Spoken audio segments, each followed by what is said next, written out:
Salut à tous et bienvenue sur Force Naturelle, la chaîne YouTube française où l'on parle naturopathie et santé holistique, où l'on voit ensemble les grands principes de la santé afin de répondre à des problématiques modernes. Aujourd'hui, ça va être une vidéo de présentation sous forme d'exposé, mais qui va parler de cuisine, qui va parler de diète, qui va parler d'alimentation et de régime alimentaire. Je vais vous présenter dans cette vidéo comment personnellement, depuis presque une dizaine d'années, je m'alimente et comment j'arrive à rester sec et musclé toute l'année, comment j'arrive à avoir beaucoup d'énergie, à bien récupérer, à avoir beaucoup et de bonnes performances sportives et comment j'ai augmenté mon métabolisme. Cette vidéo s'adresse à tout le monde, que vous soyez des athlètes de haut niveau, des sportifs occasionnels, que vous soyez une personne en croissance, une personne âgée ou entre les deux, vous êtes au bon endroit. Nous allons parler, je l'ai dit, d'alimentation. L'alimentation, c'est un sujet qui est fondamental en naturopathie et dans le domaine de la santé. C'est même un pilier de la santé, un des grands principes de la santé. Tout simplement car on s'alimente tous les jours et plusieurs fois par jour. Donc je pense que vous l'avez déjà compris avant que je vous le dise, il est super important. La manière dont on s'alimente est super importante. L'alimentation et les régimes alimentaires sont souvent mystifiés. Surtout aujourd'hui, on en a plein de différents, plein qui se contredisent, comme par exemple le régime vegan, le régime carnivore, le régime paléolithique. Tous les régimes se contredisent aujourd'hui et il y en a trop. Et on en a fait un sujet qui est en fait trop complexe et même, je l'ai dit, qui est mystique. C'est plein de dogmes et plein de limitations donc. Voilà pourquoi je fais cette vidéo et pourquoi j'ai envie de plus parler d'alimentation, de régime alimentaire, de façon de bien se nourrir sur ma chaîne YouTube. Et justement, aujourd'hui, on va voir 5 hacks, 5 en fait astuces pour avoir une diète que l'on dirait intestable. J'espère que vous êtes prêts. C'est parti, on y va.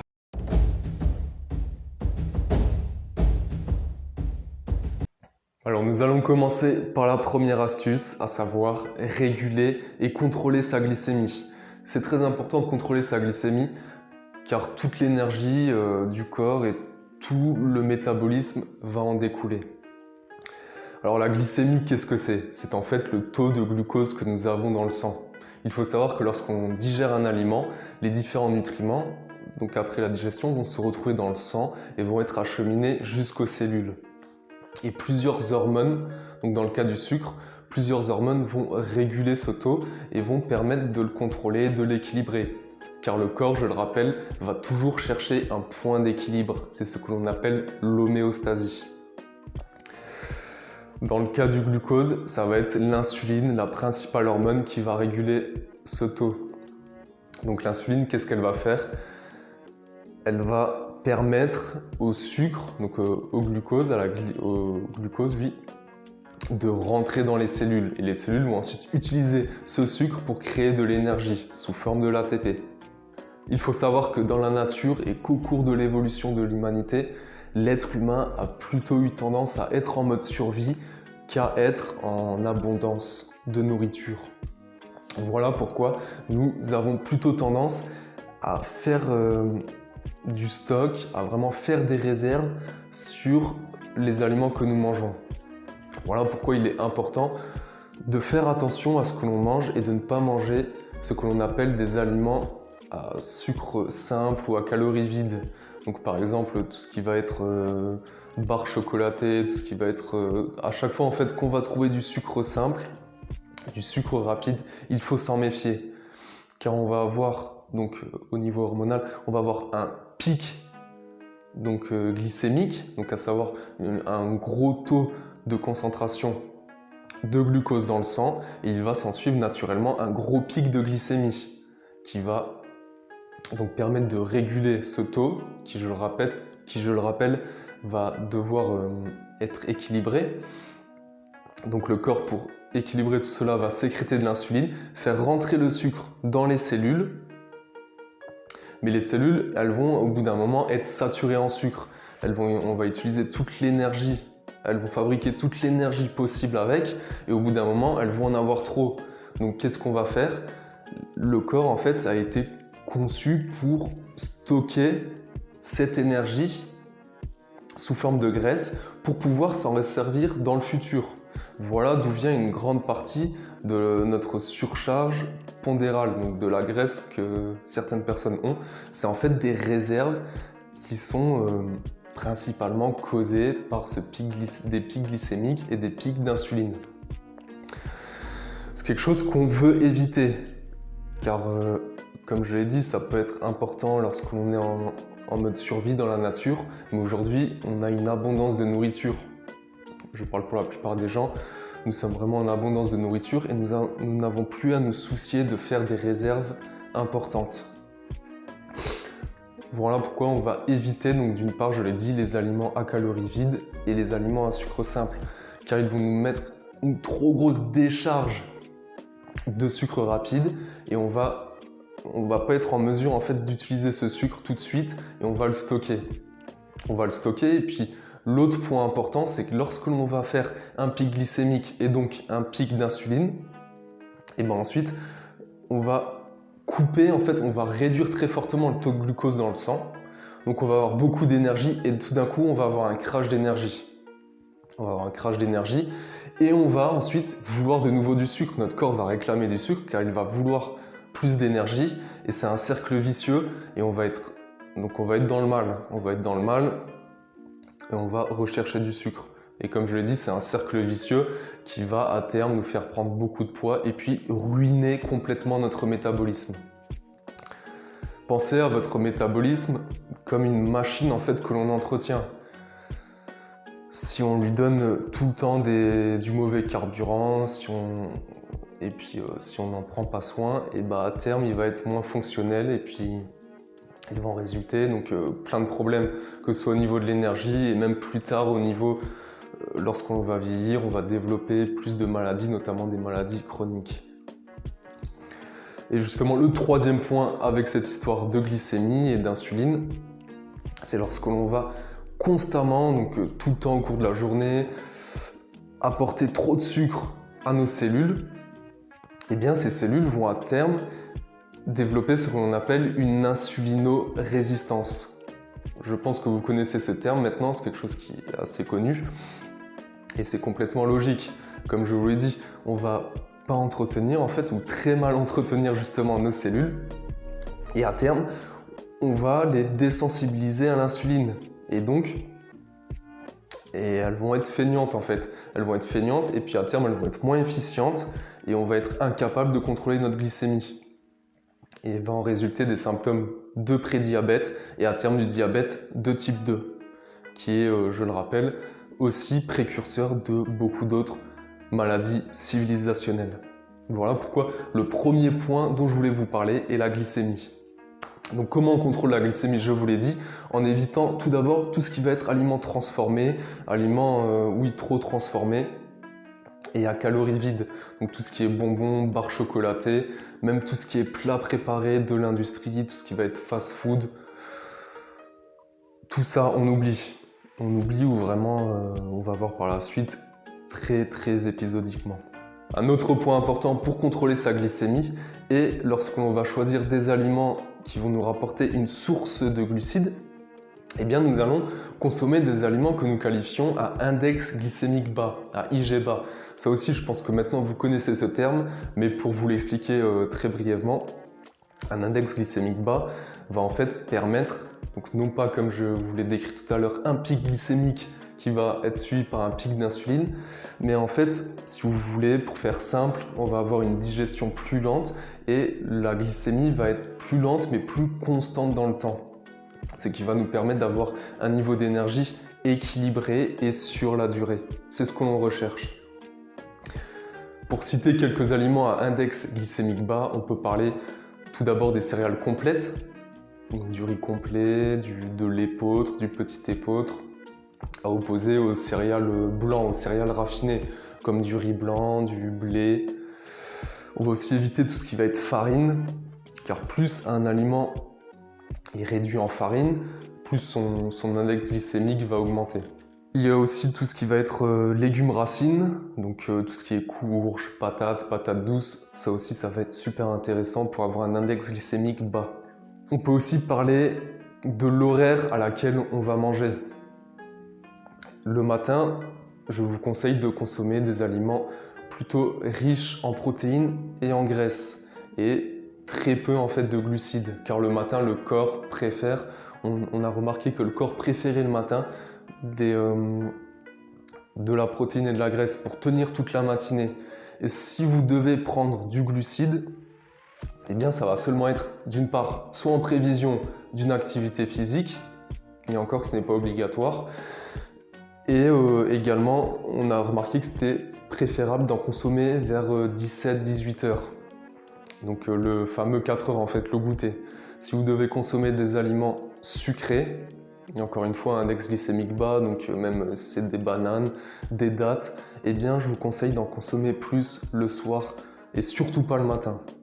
En tout cas c'est moins conseillé d'en consommer le matin. Et enfin nous pouvons parler de la cannelle. La cannelle c'est une épice qui est intéressante, je l'ai déjà dit dans une autre de mes vidéos, qui est intéressante pour réguler la glycémie.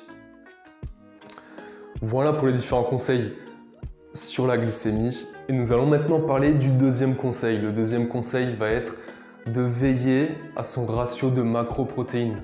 Donc je le rappelle, les macroprotéines, ça va être tout ce qui est protéines, lipides et glucides. Nous avons parlé des glucides tout à l'heure.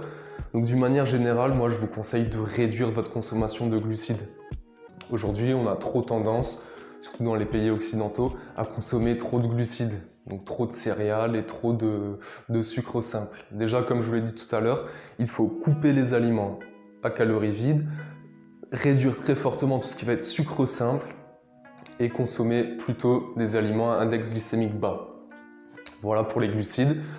Pour ce qui va être des protéines, là aussi on a tendance à trop peu en consommer, contrairement à ce qui est véhiculé par les autorités de santé et tout ça. Si vous vous informez un peu sur le sujet, eh bien on consomme trop peu de protéines. Et les protéines sont néanmoins essentielles pour plein de fonctions dans le corps.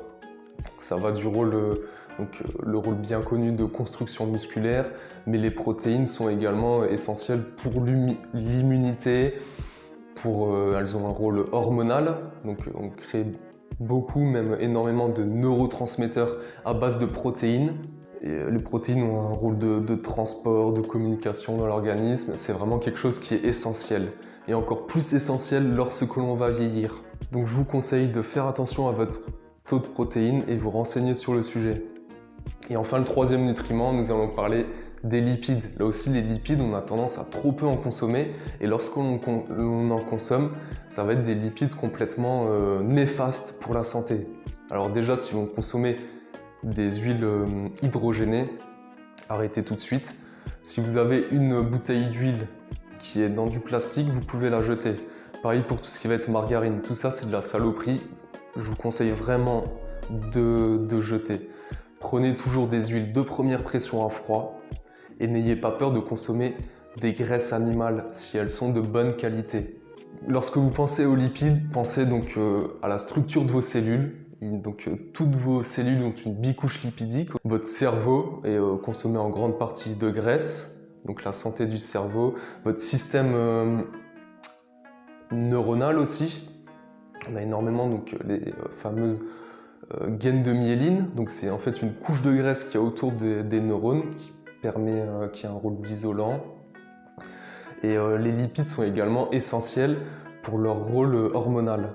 Beaucoup d'hormones sont créées, sont fabriquées à partir de lipides. Je ne vais pas détailler ici les rôles en détail des macronutriments, mais retenez ceci. Et n'ayez pas peur d'en consommer trop. S'il y a quelque chose qu'il faut réduire, c'est les glucides. Alors le troisième hack va être de consommer de saison.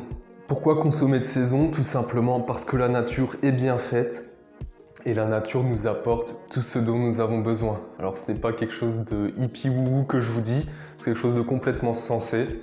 Par exemple, là nous avons donc l'automne et la saison hivernale qui commence et la nature nous propose des aliments plus caloriques et des aliments donc, qui vont nous ramener les nutriments dont nous avons besoin pour nous développer et pour être à l'aise, pour être bien dans cette saison.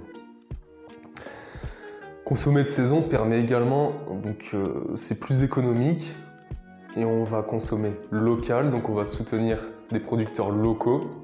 Je l'ai dit, c'est plus économique et c'est aussi plus écologique, car comme c'est local, eh bien on va avoir moins de transport et on va avoir un meilleur contrôle en fait sur la nourriture que l'on va consommer. Et enfin, donc ça rapproche un peu ce que j'ai dit avec les nutriments. La nature va nous apporter tous les nutriments dont nous avons besoin. Le deuxième conseil portait sur les macronutriments. Et manger de saison va nous permettre de manger varié surtout. Donc on va avoir une source variée, une source vraiment complète de nutriments et de micronutriments surtout. Voilà pour le troisième conseil. Nous arrivons maintenant au quatrième conseil. Le quatrième conseil pour les connaisseurs, ça va être la loi de Pareto. La loi de Pareto, qu'est-ce que c'est? On l'appelle aussi la loi du 80-20. C'est-à-dire en fait que l'on va avoir une alimentation propre, une alimentation vraiment carrée qui va suivre les grands principes de la santé à 80%. Et on va avoir 20% donc qui va être une alimentation que l'on peut qualifier de sale. En fait, si vous voulez, on va être vraiment très strict sur donc la plus grosse partie de la semaine. Sur 80% de notre temps, on va être très strict et sur 20%, on va entre guillemets se faire plaisir. Donc se faire plaisir, là on peut prendre des aliments à calories vides comme je vous l'ai dit, on peut prendre des fast-food ou tout simplement aller au restaurant. Et vous allez voir que si vous êtes sérieux dans votre alimentation, si ce n'est pas déjà le cas, eh bien vous allez voir que très vite cette règle des 80-20 va se transformer en 90-10 ou même en 95-5. On peut prendre en exemple, donc si on fait 3 repas par jour sur la semaine, 3 x 7 ça va faire 21. 80% de ces repas, ça va représenter 17 repas environ. Et donc 20%, ça va être 4 repas. Donc vous voyez que c'est très simple, 4 repas. Donc en fait, on va être pendant les 17 repas, on va manger bien. Et pendant 4 repas, moi je les mets en principe le week-end. Donc peut-être un la semaine et 3 le week-end. Par exemple, un soir en semaine, 2 petits déj le week-end. J'aime bien samedi, dimanche prendre par exemple des croissants, des tartines, du sucré au petit déj et aller au restaurant le samedi soir. Si vous faites ça, eh bien vous allez voir que ça a même des effets positifs, notamment sur le moral, et ça va permettre, si vous avez un peu de mal avec ça, de rester carré et sérieux sur le reste de votre semaine. Voilà pour cette règle essentielle. Et nous arrivons maintenant à la dernière astuce de cette vidéo, à savoir cuisiner. Voilà, ça peut sembler un conseil bateau. Justement, si je vous fais cette vidéo et celles qui vont venir, c'est pour vous apprendre à mieux cuisiner. Mais sachez que cuisiner est essentiel. Cuisiner soi-même, je parle, est essentiel lorsqu'on veut bien s'alimenter. Donc tout d'abord parce qu'on va avoir un contrôle total sur la source des ingrédients, car il faut également faire les courses pour cuisiner. Donc on va savoir d'où ça vient et on va avoir un contrôle total sur le processus de fabrication. Donc à savoir la cuisine à proprement parler. Et ça c'est très important. C'est nous qui allons avoir la main mise en totalité sur les différents processus. Et s'il faut transformer un petit peu un aliment, eh bien c'est nous qui allons le faire. Et nous savons que nous allons y mettre des bons ingrédients dedans. Donc le résultat va être toujours propre. Autre chose sur le fait de cuisiner, cela permet d'être acteur du processus. Donc on va vraiment avoir cette notion d'énaction. Donc on va vraiment incarner et être acteur vraiment du processus, je l'ai dit. Et cela va tout changer, car on va en fait être acteur de notre réalité et acteur de notre transformation.